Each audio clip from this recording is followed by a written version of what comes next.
Yeah. So it was just about to stop you for Thank you very much, everyone. Can I have everybody's attention, please? Just to keep things on track, we'll start nice and on time. So thank you very much, everyone, for joining us here today. Some quick housekeeping before we get too stuck into things. You should hopefully all have access to the Wi-Fi. You might need it down here. If you do, then please lodge questions as you come up with them over the course of the talk on the swap card app. There's like a live discussion section if you navigate to the page for this session, and you can lodge your questions there. We'll take those at the end. So on to the more entertaining stuff, or the more interesting stuff, better way to put it. So today we've got a talk from Jonathan Leighton, who is the Executive Director of the Organisation for the Prevention of Intense Suffering, a think and do tank that he founded to promote compassionate ethics in societal decision making. OPIS is best known for its advocacy for better access to effective medications for people in severe pain, including morphine for terminal cancer patients in lower income countries, and psychedelics for patients with horrendously painful conditions like cluster headaches. It also, it also advocates for anti-speciesism and an end to factory farming and the abuse of animals. So with that, I'll pass to Jonathan to tell us about that.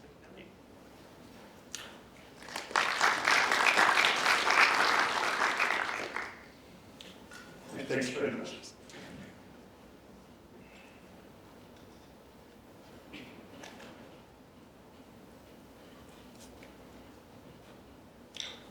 First technical problems. Okay. So good morning, everyone. I'm going to start off with a pretty uncontroversial statement or belief, and that's that everybody here dislikes suffering. And I'd go further and say that I guess everybody in this room would agree that if we could wipe out all the extreme suffering in the world, or at least drastically reduce it, that would be a good thing. The world would be a better place. And I can give a few examples of that. For example, ensuring that everybody who's in severe pain can get access to effective medication to relieve it, or that the horrible abuse and torture of factory farmed animals would finally come to an end. And even a topic like wild animal suffering, I mean, this is a topic that's not really of mainstream concern, but it's considered a respectable topic of discussion within the EA community. And I think that's a good thing, and it says a lot about the effective altruism community and its open-mindedness. But the moment we start to think about the other things we could do with our resources, with our time and our money, things start to get a little trickier. So for example, how much does suffering matter compared to the idea of filling our galaxy, or maybe even the forward light cone of the universe, with blissful sentient beings? And how much would it matter, and how would we prioritize? So in the next 20, 25 minutes or so, I'm going to challenge a line of reasoning about what matters and about how to prioritize that goes back probably around 200 years to the classical utilitarianism of Jeremy Bentham and John Stuart Mill, which is a kind of thinking about ethics, which is pretty dominant, I would say, within the effective altruism community. And what I'm going to do is I'm going to propose a somewhat different way of thinking about ethics, which I think rests on more rational, or more solid rational grounds. Okay, so let's dive in and let's talk a little bit about suffering. So I think we can say that all suffering, ranging from minor sadness or frustration, all the way to extreme agony and despair, it all has this aversive component, which means that the person or the animal wants this state of being to go away, to disappear. It's a desire or an urge. But for the moment, I'm going to suggest that we put aside minor suffering that we all put up with and accept as part of life. I'd like us to focus on really severe suffering, which can be so extreme as to enter the realm of the unbearable. And I'm going to give you, let's say, a few examples of this. So the first one, as mentioned before, is cluster headaches, which is an area that I'm quite familiar with. It's a horrendous condition. It's described as one of the most excruciating pains known to medicine. Patients describe it as being like being stabbed in the eye with a red-hot ice pick. It's really, people end up committing suicide very often in order to escape the pain. And of course, there are many other examples of severe suffering. Something a little bit more common, people with terminal cancer who are unable to access morphine, which is another area that I've been working in. And we can think of many others, having severe burns over 90% of your body, or being tortured by the sadistic agents of a totalitarian regime, something which is happening right now in occupied Ukraine. And then there's suffering which is more internal, like severe depression or mental illness, or a parent who loses their child. And then, of course, there's all the suffering of animals, of factory-farmed animals who are horribly abused, often kept in small cages where they can't even turn around. Now, the thing is, we can't really think accurately and meaningfully about ethics unless we're really prepared to confront and truly understand the meaning of extreme suffering and really take it into account in our deliberations. Because if we don't do so, we'll arguably be missing the most important part of reality. And some of the suffering is so terrible that we would never agree to experience it ourselves. And it's not just that we wouldn't accept it, we wouldn't be able to accept it. If we were experiencing the suffering and we had any autonomy to make it stop, we would do so. We tolerate suffering happening elsewhere, extreme suffering happening elsewhere, often from a position of privilege, of a reduced local risk, because fortunately it's them suffering, not us. But if we take a detached perspective, there's no reason at all to attribute less value to suffering happening elsewhere. And this is totally consistent with the EA perspective popularized by Peter Singer, that people in poor countries matter as much as people in rich countries. And there's also a deeper level in which to look at this, and that is that the distinction between us and them is actually something of an illusion based on a metaphysically inaccurate view of personal identity. And I'm going to try to take you through what I mean by this in the next slide. So we all change over time, right? From one minute to the next, from one year to another. Arnold Schwarzenegger as a bodybuilder wasn't quite the same person as he was as governor of California. And at the same time, we're all a lot more similar to one another than we might think. And that's most obvious in the case of identical twins. So ultimately, we're all patterns of thought and loci of consciousness. And so in a very real way, when someone else is experiencing extreme suffering, it actually is us, just a different version of us in a different location in space and time. And what's unbearable over there is actually unbearable in a larger, more universal sense. There is unbearable suffering happening. And this way of looking at things, it might seem a little bit strange or almost spiritual, but it's very consistent with the wisdom and insights of Buddhism. The primacy of suffering and the absence of an ego or a self. So I'd like to step back a little bit now and think about the concept of what matters. And I think we can probably, most of us agree that everything that matters ultimately comes down to subjective experience. Because if there was no sentient being experiencing anything, there wouldn't be anyone for anything to matter to.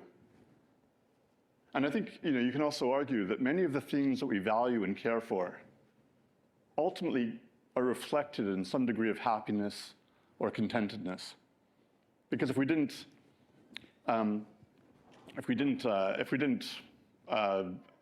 make us happy, or if they didn't at least make us glad to be alive, we wouldn't value them. And again, this is a pretty common view, I think, within effective altruism. This focus not just on conscious experience, but on hedonics, on happiness and suffering. Where there's disagreement is on how we think about happiness and suffering, and in particular on the relationship between them. And this relationship between happiness and suffering is something I'd like to explore in the next few minutes. So again, we have a depiction of a cluster headache here, cluster headache attack. And I use this because it really is a pretty good example of severe suffering. And I think we could all agree there's this inherent call to action. Somebody suffering a cluster headache desperately wants it to end.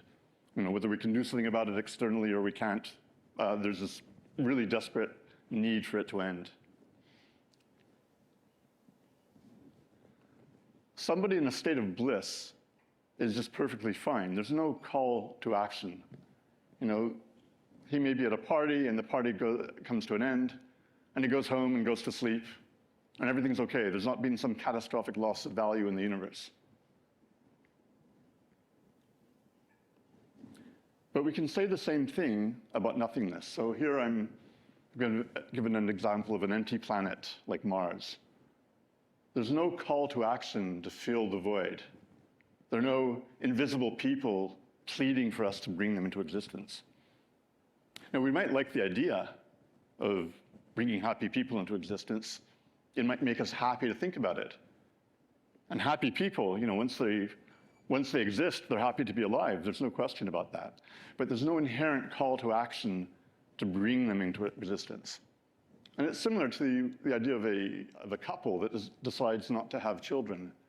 They're not ignoring some sort of inherent need, some sort of call to action to bring children into existence. It's entirely a personal opinion or a personal choice. So if we compare these three different situations, suffering, happiness, and emptiness, it's really only suffering that has this inherent call to action.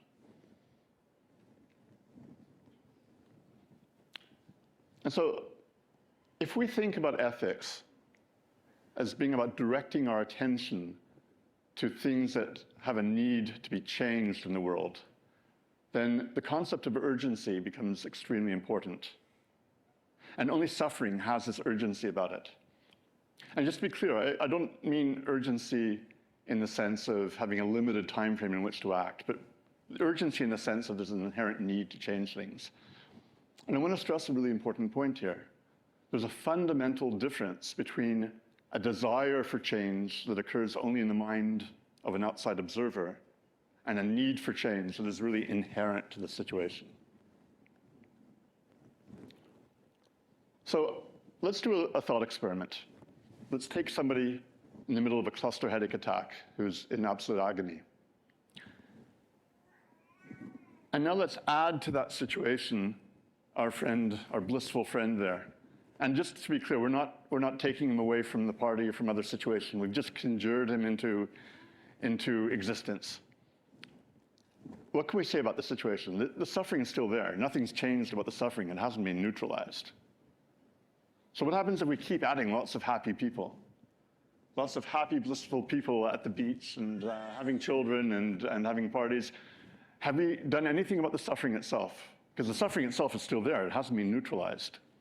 So is there any point at which we can say that the whole situation as a whole is ethically neutral or ethically equivalent to nothingness?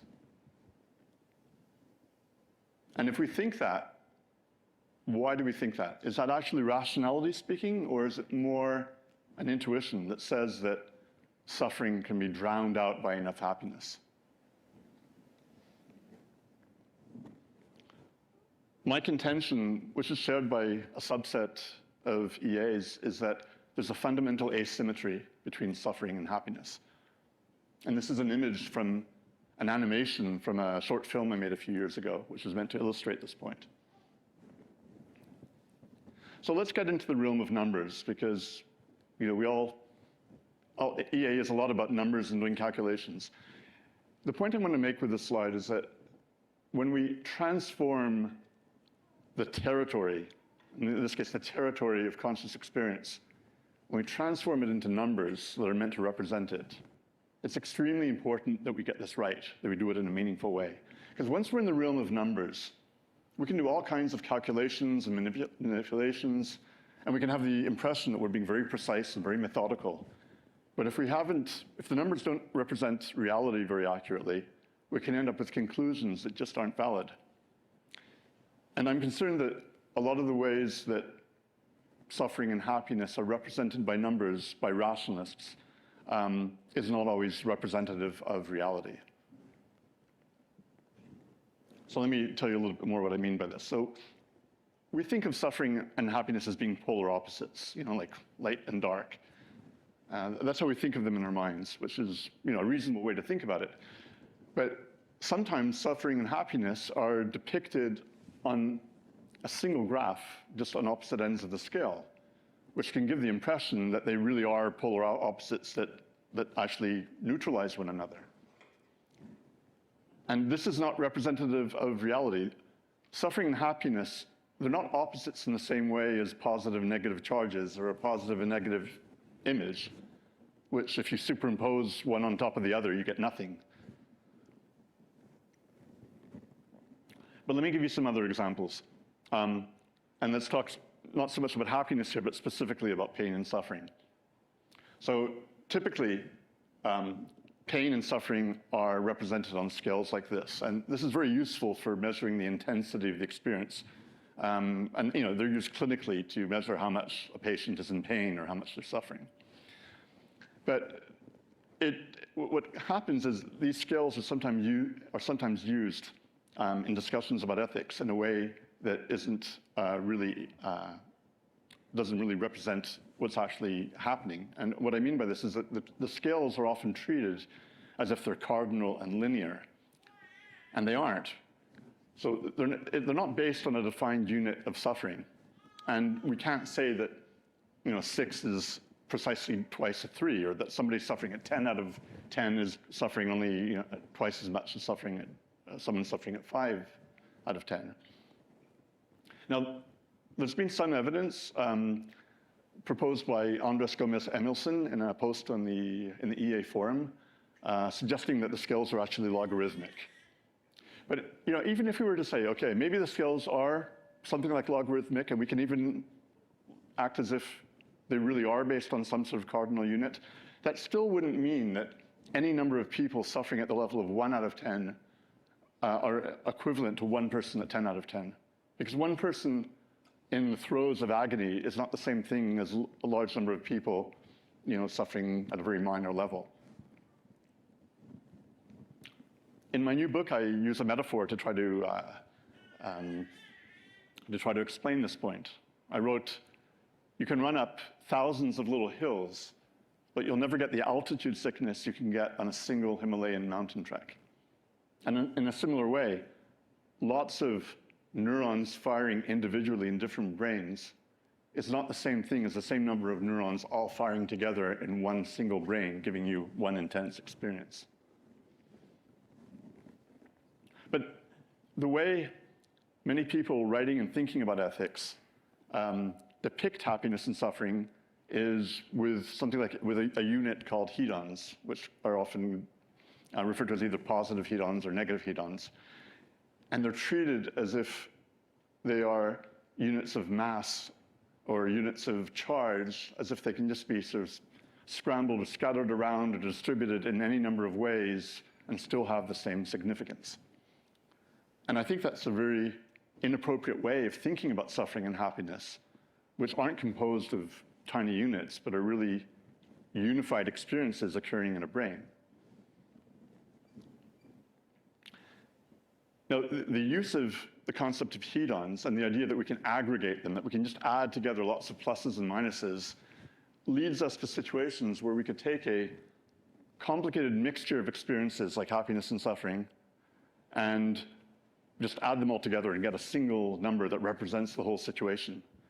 And then we could determine whether the number is positive or negative, whether the overall situation is net positive or net negative.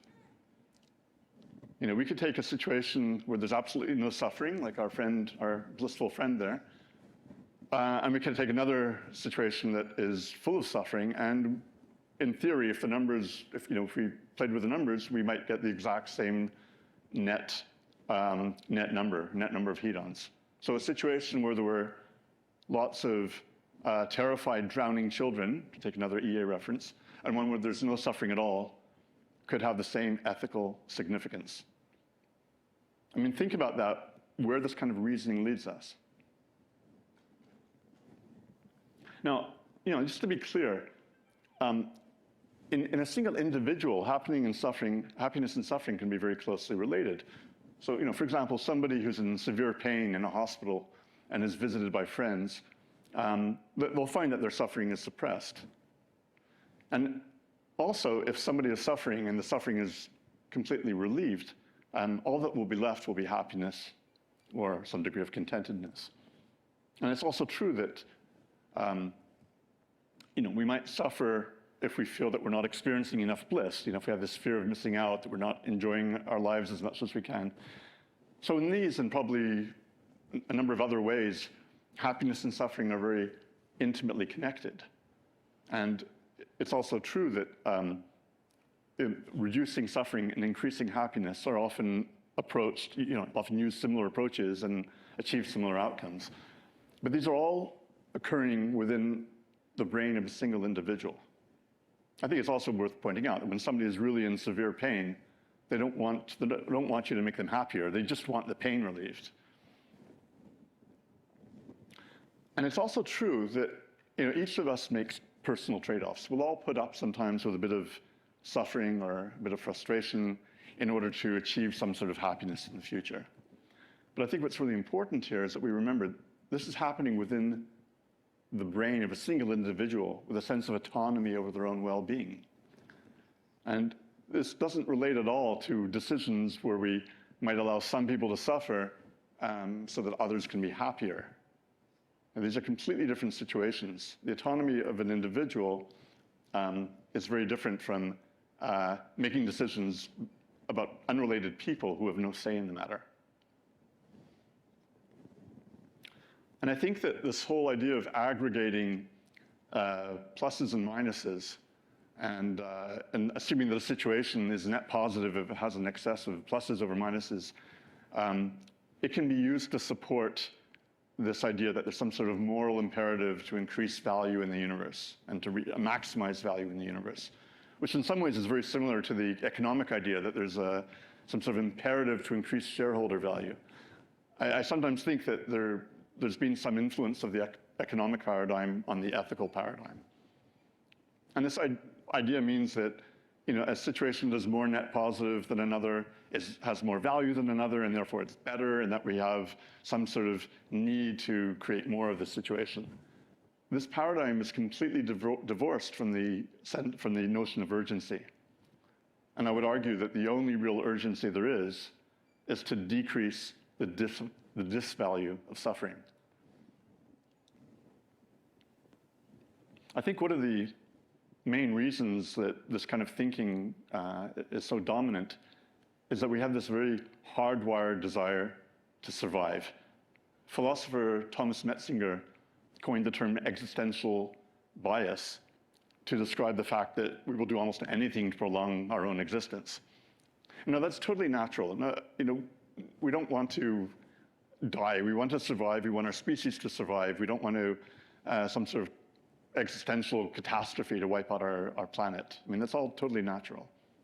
But what I think has happened is that many rationalists who work on things like X risks and reducing X risks, they justify ethically what they're doing by this idea that there's some sort of imperative to increase value in the universe. And this kind of thinking can justify any amount of horrible suffering, not just suffering occurring now, but even potential suffering in the future based on speculative future scenarios containing a sufficient number of happy beings. I think instead, it would be more honest and also more rational to simply state, we have these strong intuitions about surviving. We don't want our species to self-destruct. I think this would be a very valid kind of statement to make. It would explicitly acknowledge our intuitions as an integral part of who we are as human beings. And at the same time, it would recognize that there is this urgency to attend to severe suffering. In fact, the stance could say that trying to preserve the future is conditional on treating extreme suffering with the seriousness it deserves. So this is a picture of my new book, and I'm showing it to you not just to plug my book, but because the cover illustration really encapsulates what I'm trying to say. Instead of thinking about some sort of external balance in the world between happiness and suffering, I'm suggesting that we focus on an inner balance.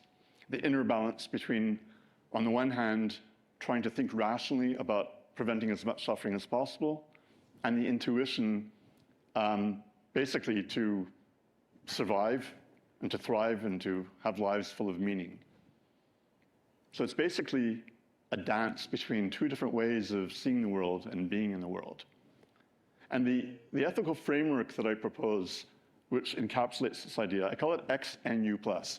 So the U is, that represents the focus on impact, which we find with utilitarianism, but without aggregating things that are unrelated. But I'm also saying we should focus on suffering, and in particular on extreme suffering. So that's the XNU part. You know, the N is for negative. But the plus here is doing a lot of work. The plus acknowledges our intuitions, as I said before, as an integral part of who we are, without putting it on the same level as the reduction of suffering. So I'm coming to towards the end of my talk, and I'd just like to make a general statement here, or a general observation. We're not responsible for the state of the world as it is. We're not responsible for the processes that designed our brains and caused us to seek status, even if it can lead to the horrors of all-out war. You know, we're not responsible for the natural world where so many animals live in constant fear of being ripped apart by predators. But today, we're living in a really unique moment of time. You know, we've got unbelievable, breathtaking technology at our disposal. And so if we're to have any influence on how things develop and on the future of our world, I think it's really important. I think it's actually critical that we not simply accept and perpetuate the evolutionary principles on which our brains were designed and the ethics that they embed, because those ethics can allow us to tolerate the intolerable. So through my organization, OPIS, we're basically trying to promote compassion and the priority of preventing intense suffering. And so we're focused, on the one hand, on addressing specific causes of suffering and the solutions. For example, ensuring that people with cluster headaches can get access to certain psychedelics, which have been found to be dramatically effective in aborting and preventing attacks. And then, I would say, more ambitiously, we're trying to have some kind of influence on promoting compassionate governance and systemic change. Because I think ultimately, if we're to have any chance of addressing the vast amount of suffering in our world, we're going to need greater global cooperation based on addressing needs. So this is my last slide. If you'd like to do some further reading, well, in addition to my own book, there's a book by Magnus Vinding, which takes a somewhat different approach, but is very much aligned with these ideas. And there are a couple of pieces of shorter reading that also illustrate these ideas. And then there's my own personal website, the OPIS website, and then an email address where you can contact me if you have any questions at all. Thanks very much.